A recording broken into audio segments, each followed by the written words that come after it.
اللہم صلی علی محمد وعلی آلہ وصحبہ وسلم۔ بسم اللہ الرحمن الرحیم۔ اللہ تبارک و تعالیٰ کے پاکیزہ نام سے آغاز کرتے ہیں جو بہت مہربان نہایت رحم والا ہے۔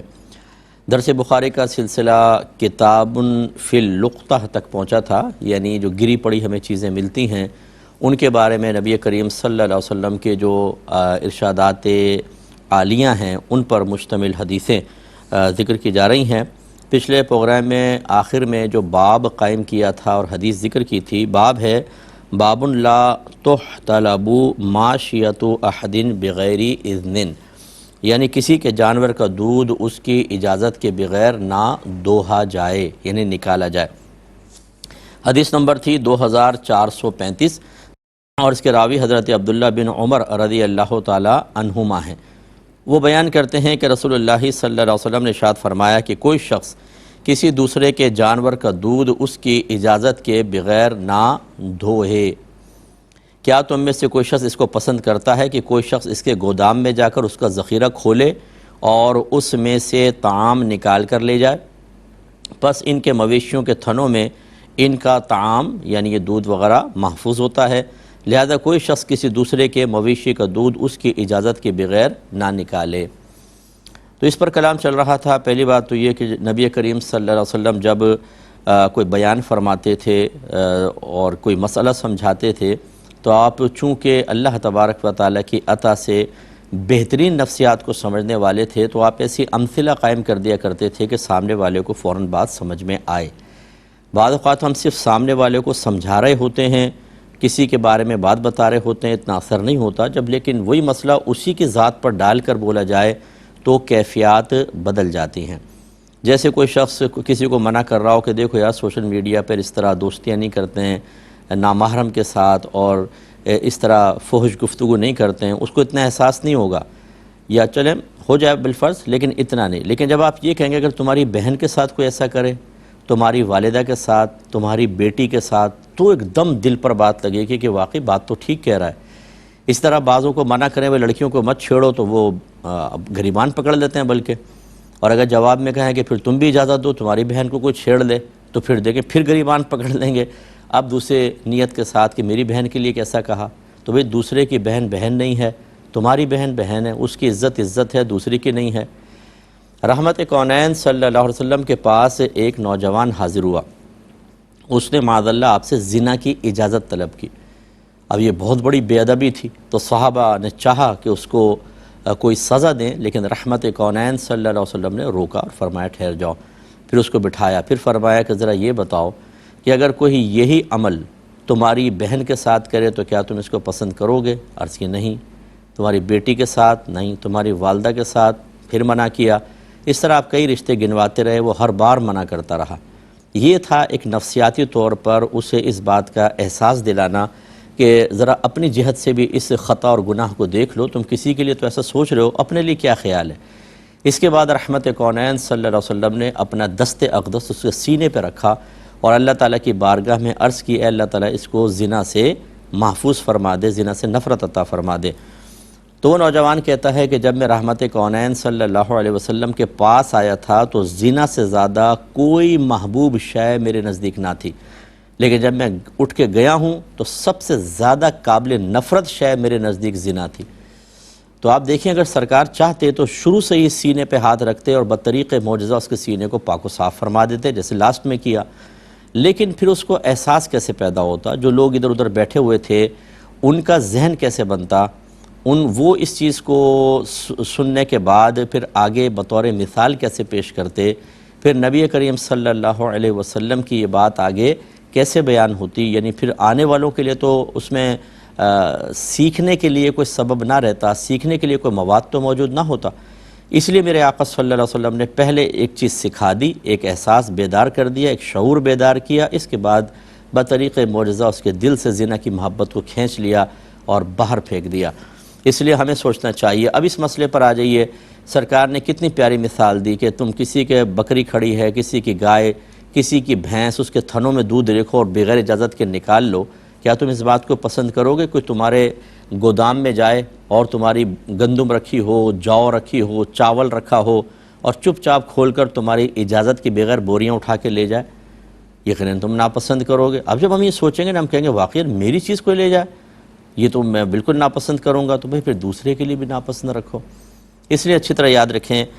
گویا کہ میرے آقا صلی اللہ علیہ وسلم نے سمجھا دیا کہ کسی کی اجازت کے بغیر اس کی شے استعمال نہ کی جائے۔ لیکن جیسے میں نے آپ کو ایک حدیث بھی سنا دی تھی، پھر دوبارہ سنا دیتا ہوں کہ بعض احادیث میں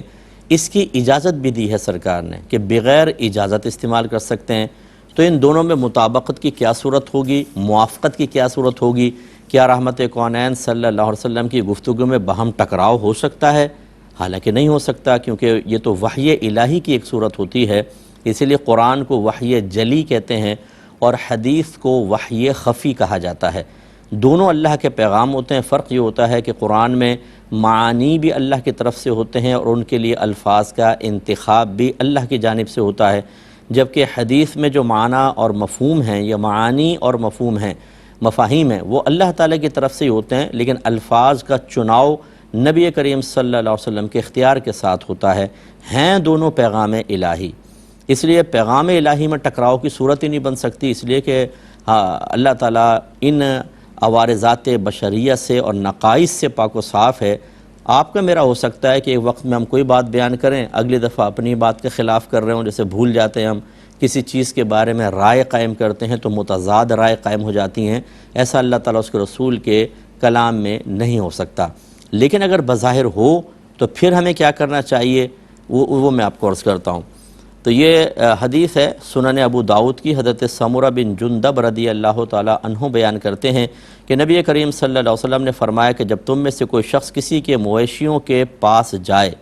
اگر ان کا مالک موجود ہو تو وہ اس سے اجازت طلب کرے،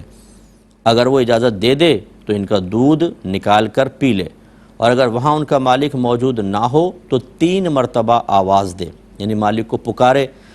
اگر کوئی جواب دے تو اس سے اجازت طلب کرے، ورنہ یعنی اگر آواز وغیرہ کے جواب میں کچھ نہ ہو تو دودھ نکال کر پی لے اور لے کر نہ جائے۔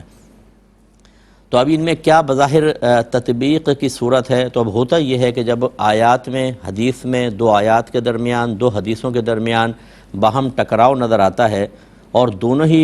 مطلب قرآن تو ہے ہی مستند ذرائع سے، حدیث بھی ایسی ہے کہ اس کے راوی قوی ہیں، تو ثقہ راوی ہیں، تو پھر کیا کریں گے؟ پھر طریقہ کار یہ ہوتا ہے کہ کوئی ایسا معنی اور مفہوم لیا جائے کہ اس پر عمل بھی ممکن ہو، اس پر بھی، یہ بھی صحیح ہو اور یہ بھی، ایسا نہ ہو کہ ہم ٹکراؤ کی وجہ سے ایک کو قبول کریں، ایک کو غلط قرار دے دیں، ایسا نہیں ہوتا۔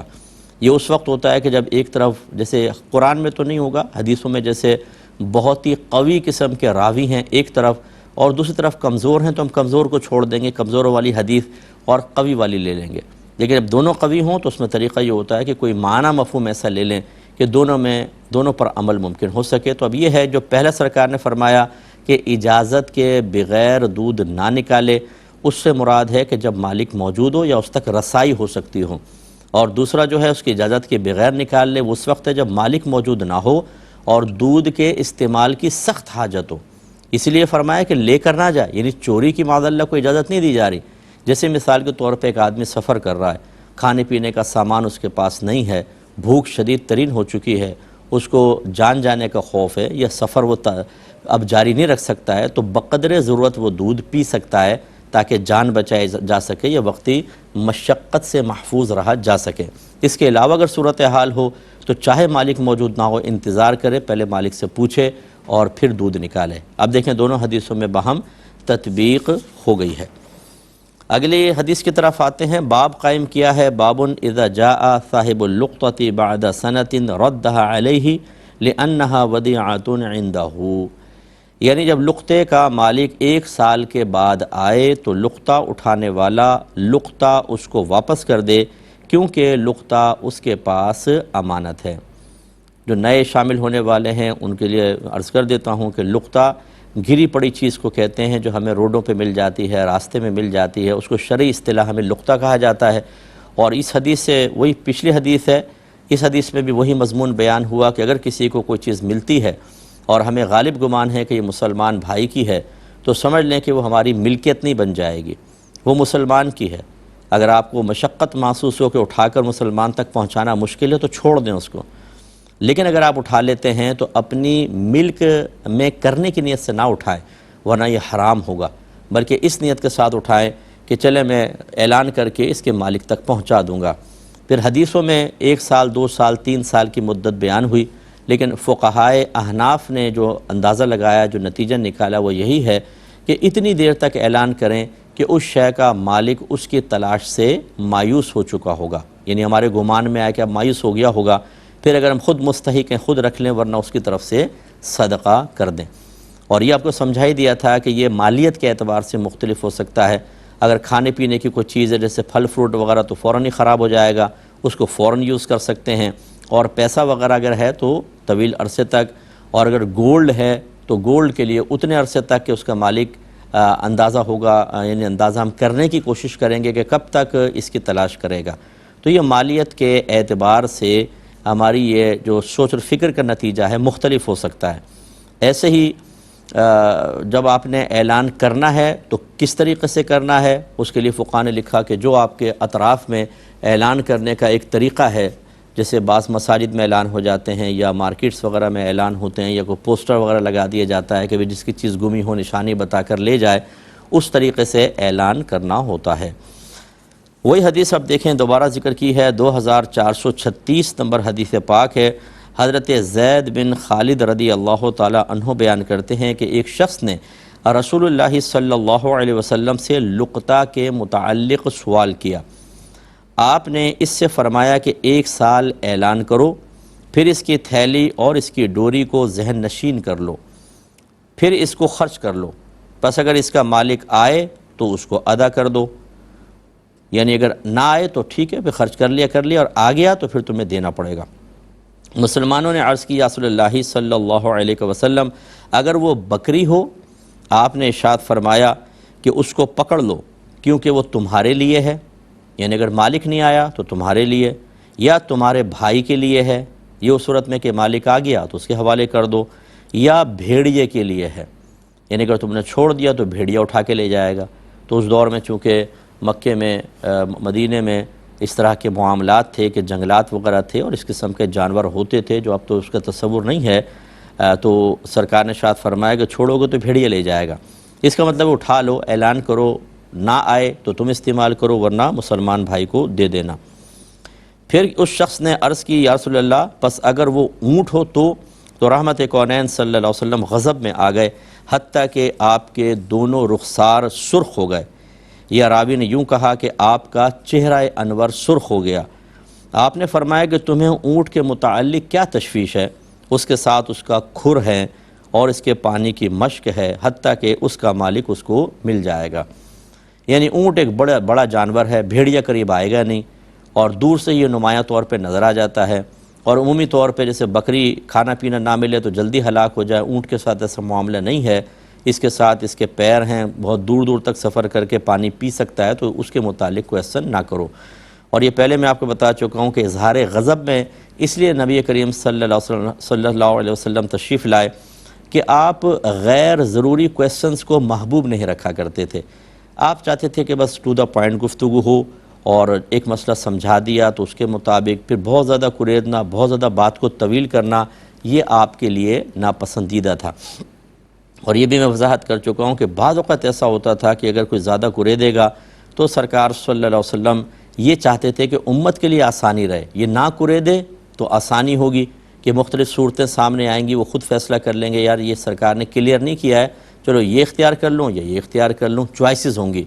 لیکن جب اس کو اینڈ تک پہنچا دیں گے اور خود نبی کریم صلی اللہ علیہ وسلم اس کی صورتیں متعین کر دیں گے، تو اب جانب مخالف کو تو استعمال نہیں کر سکتے،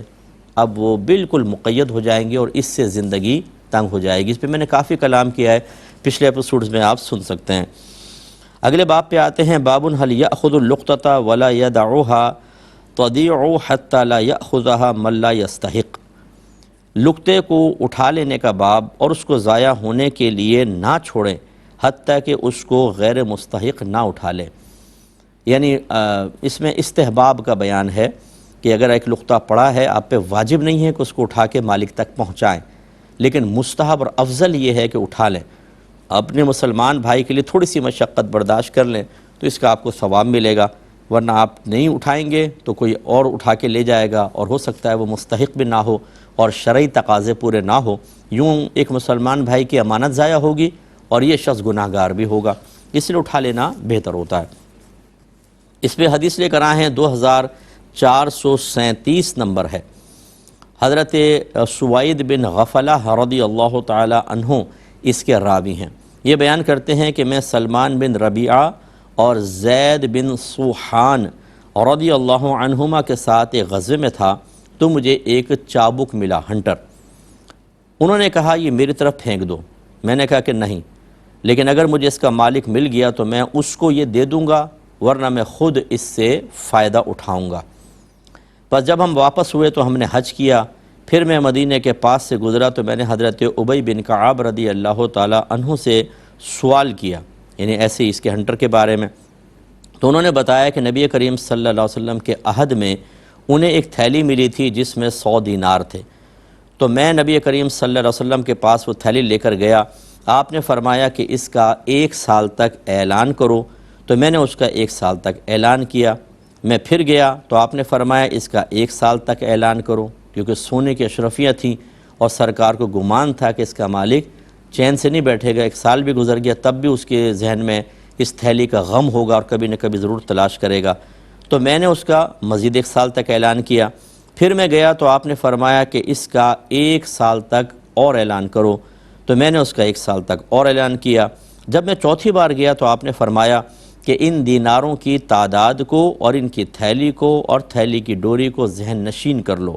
پھر اگر اس کا مالک آئے تو اس کو دے دو، ورنہ اس سے تم خود فائدہ اٹھاؤ۔ تو اس لیے خلاصہ یہی ہے کہ پڑی ہوئی چیز کو یہ سوچ کے اٹھا لینا کہ میری نیکی کام آ گئی، یہ اللہ نے غیب سے میری مدد کر دی، انہیں نہ نماز پڑھیں نہ روزہ رکھیں، گناہ کوئی نہ چھوڑیں، لیکن غیب سے مدد ہو رہی ہے، جیسے بہت بڑا اللہ کا ولی ہے، تو یہ سوچنا چاہیے بہرحال، تو اس کو اٹھا کے مالک تک پہنچانے کا قصد و ارادہ ہونا چاہیے۔ انشاءاللہ نیکسٹ پروگرام میں مزید آگے چلیں گے۔ آپ خود بھی پروگرام دیکھیے، دوسروں کو دیکھنے کی ترغیب دیجیے۔ وآخر دعوانا ان الحمدللہ رب العالمین۔ اللہم صلی علی محمد وعلی آلہ وصحبہ